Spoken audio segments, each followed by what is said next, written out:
YouTube ಚಾನಲ್ಗೆ ಮತ್ತೆ ನನ್ನ ನಮಸ್ಕಾರಗಳು.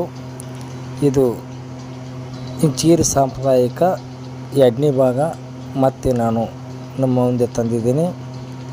ಈ 2ನೇ ಭಾಗದಲ್ಲಿ ನೋಡಿ ನಮ್ಮನ್ನು ಪ್ರೋತ್ಸಾಹಿಸಿ ಮತ್ತು ಲೈಕ್ ಮಾಡಿ, ಫಾಲೋ ಮಾಡಿ, ಹೆಚ್ಚಿನ ವಿಡಿಯೋಗಳನ್ನು ನಮಗೆ ಮಾಡಲು ಸಹಕರಿಸಿ ಅಂತ ನಾನು ಕೇಳಿಕೊಳ್ಳುತ್ತೇನೆ.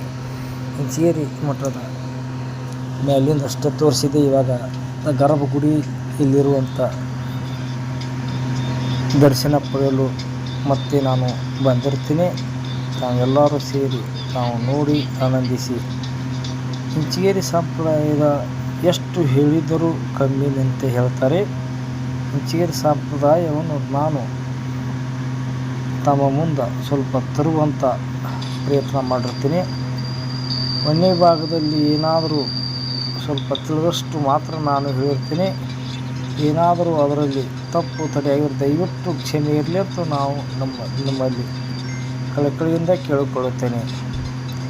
ಎಷ್ಟು ಸಾಧ್ಯವೋ ಅಷ್ಟು ಸಾಧ್ಯ ಆದಷ್ಟು ನಾನು ತಮ್ಮ ಮುಂದೆ ತರಲು ಪ್ರಯತ್ನ ಮಾಡಿದ್ದೇನೆ. ಯಾಕಂದರೆ ನಾನು ಇದರಲ್ಲಿ ಅನುಭವ ಇಲ್ಲ, ಇದು ಫಸ್ಟ್ ಟೈಮ್ ಮಾಡ್ತಿರೋದು. ಅದಕ್ಕೋಸ್ಕರ ತಮ್ಮಲ್ಲಿ ನಾನು ಕ್ಷಮೆ ಕೇಳಿಕೊಳ್ಳುತ್ತೇನೆ. ನೀವೆಲ್ಲರೂ ನನಗೆ ಆಶೀರ್ವದಿಸಿ ಎಂದು ನಾವು ಕೇಳಿಕೊಳ್ಳುತ್ತೇವೆ. ದಯವಿಟ್ಟು ಈ ಸಂಪ್ರದಾಯವನ್ನು ದೇವಸ್ಥಾನವನ್ನಾದರೂ ಬಂದು ನೋಡಿ ಎಂದು ನಾನು ಕೇಳಿಕೊಳ್ಳುತ್ತೇನೆ. ಇದ್ರ ಬದಲು ಭಾಳ ವಿಸ್ತಾರವಾಗಿ ಹೇಳಲು ನನಗೆ ಸಾಧ್ಯವಾಗುತ್ತಿಲ್ಲ. ನನಗೆ ತಿಳಿದಷ್ಟು ಮಾತ್ರ ನಾನು ನಿಮ್ಮ ಮುಂದೆ ತರಲು ಪ್ರಯತ್ನ ಮಾಡಿದ್ದೀನಿ. ದಯವಿಟ್ಟು